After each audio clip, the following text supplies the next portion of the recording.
सभी को नमस्कार। आज हम पारिवारिक साधनों पर चर्चा करना चाह रहे हैं, जिसे हम फैमिली रिसोर्सेज भी कहते हैं। गृह व्यवस्थापन प्रक्रिया में पारिवारिक लक्ष्यों को प्राप्त करने हेतु पारिवारिक साधन संपत्ति का नियोजन, नियंत्रण और मूल्यांकन किया जाता है। पारिवारिक साधन संपत्ति के बगैर गृह व्यवस्था प्रक्रिया नहीं हो पाती। किसी भी कार्य को करने के लिए हमें साधनों की आवश्यकता होती है। साधारण बोलचाल की भाषा में किसी भी वस्तु को साधन कहा जाता है, किंतु पारिवारिक कार्यों को पूरा करने के लिए जिन वस्तुओं का उपयोग किया जाता है उसे हम पारिवारिक साधन संपत्ति कहते हैं। प्रत्येक परिवार के पास साधन उपलब्ध होते हैं, किंतु उनके परिणाम या प्रमाण एवं प्रकृति में भिन्नता होती है। किसी के पास शक्ति अधिक होती है तो किसी के पास धन, किसी के पास समय, सभी को समान प्राप्त होते हैं, किंतु उनके उपयोग में व्यक्तिगत भिन्नता पाई जाती है। इसका मतलब यह है कि प्रत्येक परिवार के पास साधन तो हैं, लेकिन उसका कितने प्रमाण में है, कि उसकी प्रकृति क्या है, उसमें अंतर होता है। और किसी के पास शक्ति अधिक है तो किसी के पास धन, वहीं समय सभी के पास समान नहीं होते, किंतु किसी के पास कुछ चीज़ें समान भी होती है, परंतु उनके उपयोग में भिन्नता होती है। कुछ साधन दृश्य तो कुछ अदृश्य होते हैं। आवश्यकता है उपलब्ध साधन संपत्ति का सर्वोत्तम उपयोग कर परिवार के सदस्यों को अधिकतम संतुष्टि और संतोष प्रदान करना। ठीक है, मतलब पारिवारिक साधन पारिवारिक लक्ष्यों को पूरा करने के लिए अति आवश्यक होते हैं। गृह व्यवस्थापन प्रक्रिया में पारिवारिक साधन संपत्ति का उपयोग वही बड़ी ही कुशलता के साथ कर पूर्व नियोजित लक्ष्यों को प्राप्त किया जा सकता है। अतः प्रबंधक या गृहिणी को चाहिए कि पारिवारिक लक्ष्यों को प्राप्त करने के लिए गृह व्यवस्थापन में पारिवारिक साधन संपत्ति को बहुत मितव्ययतापूर्वक, विवेकशीलतापूर्वक, निपुणता से, कार्यकुशलता पूर्वक प्रयोग करें, जिससे परिवार के सदस्यों को अधिकतर सुख, शांति और लाभ और संतुष्टि भी प्राप्त हो और वो संतुष्ट भी हमेशा रहें। अच्छा, इस पारिवारिक साधन संपत्ति की अलग अलग जो वैज्ञानिक थे उन्होंने अलग अलग परिभाषा दी है। सर्वप्रथम मैकलॉक एवं डेकन ने इसकी डेफिनेशन देते हुए कहा है, आवश्यकता पूर्ण करने का सुप्त सामर्थ्य एवं उपलब्ध साधन अर्थात साधन संपत्ति है। ठीक है। फिर जिमरमैन ने कहा है कि मानवीय आवश्यकताओं की पूर्ति हेतु उपयोग में लाई जाने वाली किसी भी स्थान पर उपलब्ध भौतिक वस्तु अर्थात पदार्थ को साधन संपत्ति कहते हैं। मतलब ये हुआ इन दोनों ही डेफिनेशन का कि अपनी आवश्यकता को पूर्ण करने के लिए अपने सामर्थ्य और अपने पास जो भी उपलब्ध साधन है उसे ही हम साधन संपत्ति कहते हैं। जेनिस्की के अनुसार मानवीय ज्ञान तथा श्रम का सर्वश्रेष्ठ साधन संपत्ति है। फिर डॉक्टर लिमियन ने कहा है कि पारिवारिक लक्ष्य साध्य करने एवं आवश्यकता पूर्ण करने के लिए उपयुक्त एवं उपलब्ध साधन अर्थात पारिवारिक साधन संपत्ति है। मतलब इन्होंने भी यही कहा कि पारिवारिक लक्ष्य अगर हम पूरा करना चाहते हैं तो क्या है, जो भी हमारे पास उपयुक्त और उपलब्ध साधन है वही क्या कहलाता है, पारिवारिक साधन संपत्ति कहलाता है। फिर पारिवारिक मूल्यों एवं पारिवारिक लक्ष्यों को प्राप्त करने हेतु उपलब्ध दृश्य एवं अदृश्य साधन अर्थात पारिवारिक साधन संपत्ति कहते हैं। ये गोकुला मैडम ने कहा है। अच्छा, फिर ये तो हो गया पारिवारिक साधन संपत्ति या पारिवारिक साधन क्या है।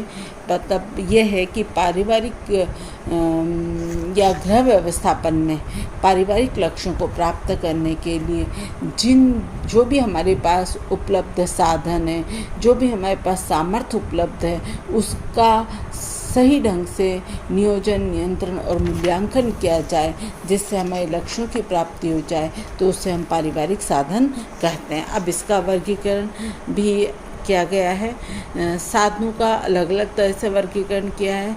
सर्वप्रथम 1961 में इंडियाना के फ्रेंचलिक में हुई गृह अर्थशास्त्री संगोष्ठी में साधनों को 3 वर्गों में विभक्त किया।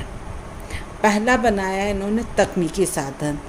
तकनीकी साधन के अंतर्गत वे सभी साधन आते हैं जो प्राकृतिक या मानवीय निर्मित हो। व्यक्ति इनसे कार्य का सूत्रपात करता है। दूसरा है सामाजिक साधन। सामाजिक साधन के अंतर्गत व्यवस्थापक को छोड़कर समाज के प्रत्येक घटक जैसे सभी वस्तुएं एवं व्यक्तियों का समावेश होता है। जैसे मान लो रेस्टोरेंट है, गुरुद्वारा है, चर्च है, बैंक है आदि। फिर है तीसरा व्यक्तिगत या अव्यक्त साधन। व्यक्ति में पाई जाने वाली अभिवृत्तियाँ, रुचियाँ, भावना, विश्वास, स्थायी भाव और व्यक्ति के पारस्परिक संबंध, इसका समावेश भी इसके अंतर्गत होता है। दूसरे शब्दों में यह वह साधन है जो व्यक्ति से संबंधित होते हैं। फिर ग्रॉस एंड कैंडल ने इसको 2 भागों में विभक्त किया है। ग्रॉस एंड कैंडल के अनुसार साधनों 2 प्रकार के होते हैं। पहला मानवीय साधन और दूसरा अमानवीय साधन। मानवीय साधन ऐसे साधनों होते हैं जो मानव में पाए जाते हैं, जैसे रुचि, ज्ञान, कौशल, शक्ति, योग्यता, अभिवृत्ति आदि। और अमानवीय साधन वे साधन होते हैं जिसके अंतर्गत धन, भौतिक सुविधाएं और सामुदायिक सेवाएं आदि आते हैं। और फिर उसके बाद निकल एंड डॉर्सी ने भी साधनों के 2 वर्ग बताए। उन्होंने भी इसे मानवीय और अमानवीय साधनों में वर्गीकृत किया। अंतर केवल इतना है कि उन्होंने समय को अमानवीय साधन माना है। विविध प्रकार के पारिवारिक साधन संपत्ति का वर्गीकरण जो किया है उसमें जैसे होम इकोनॉमिक सेमिनार था, उसमें सामाजिक जिसमें वस्तुएं और व्यक्ति थे, व्यक्तिगत में रुचियाँ थी, अभिवृत्तियाँ थी, विश्वास था और संवेग थे, स्थायी भावें उनको डाला। फिर वस्तुएं और उपकरण में प्राकृतिक एवं मानव निर्मित आ गई थी। फिर निकल एंड डॉर्सी ने जो मानवीय और अमानवीय किया, उसमें मानवीय साधनों में उन्होंने रुचियाँ ली, ज्ञान लिया, कौशल लिया, शक्ति ली, योग्यता ली, अभिवृत्ति ली। अमानवीय साधन में समय, धन, वस्तुएं और सामाजिक सुविधाएं ली।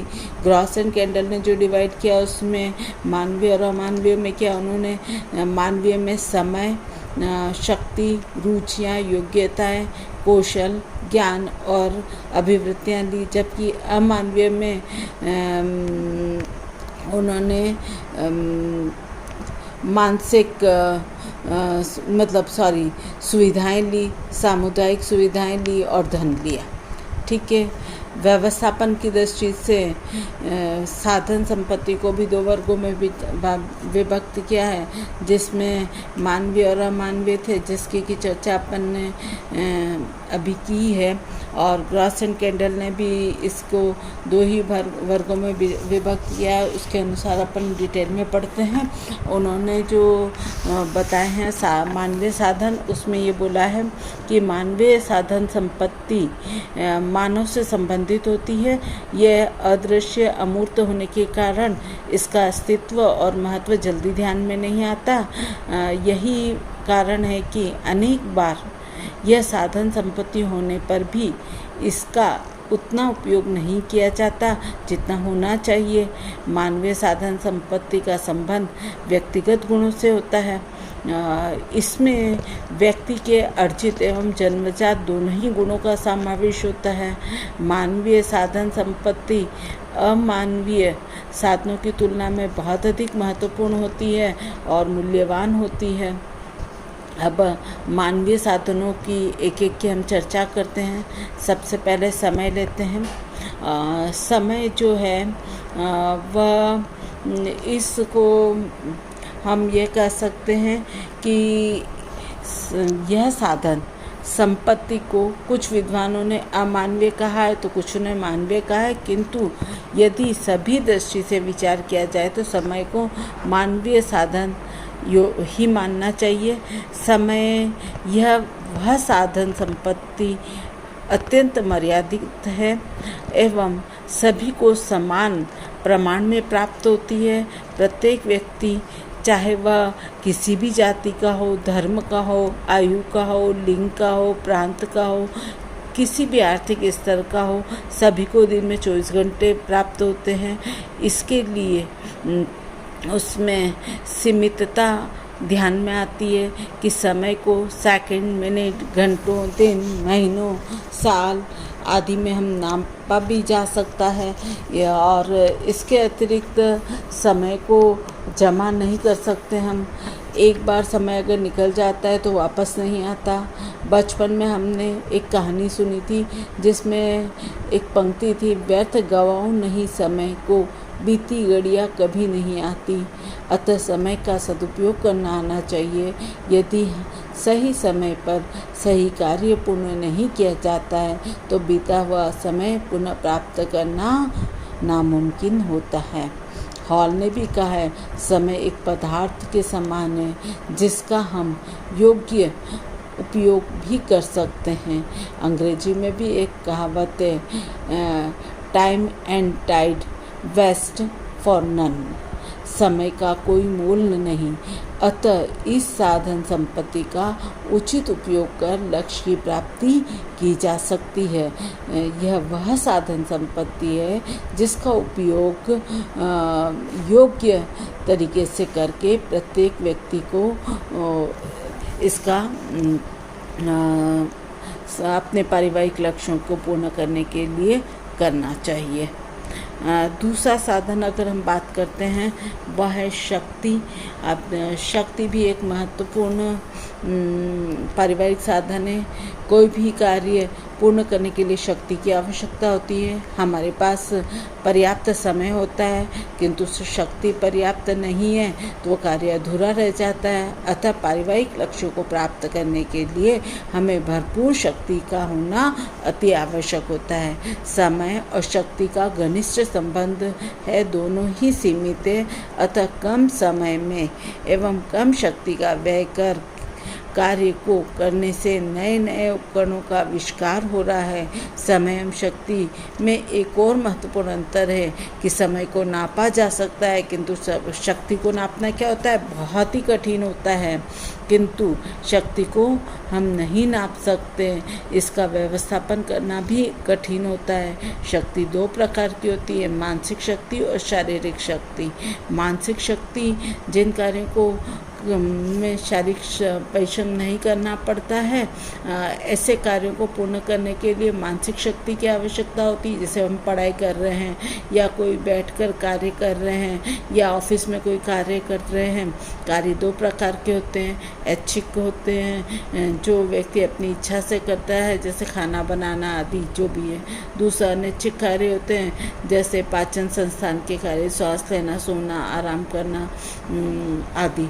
दोनों ही कार्यों को संपन्न करने के लिए शक्ति की आवश्यकता होती है। दूसरा जो शक्ति है वह शारीरिक होती है। जिन कार्यों को करने के लिए शारीरिक मेहनत एवं परिश्रम की आवश्यकता होती है उन कार्यों को पूर्ण करने हेतु शारीरिक शक्ति का होना आवश्यक होता है। जैसे कपड़े धोना, दौड़ना, पोछा आदि। अब ये 2 मानवीय साधनों की अपन आज चर्चा की है। कल अपन नेक्स्ट साधनों की चर्चा करेंगे, उसमें अपन रुचि लेंगे और दूसरा अपन लेंगे योग्यता, कौशल, ज्ञान, अभिवृत्तियाँ, ये सभी जो है मानवीय साधन है। इसकी चर्चा अपन बच्चों कल अपन करेंगे। ठीक है, आया इतना, धन्यवाद।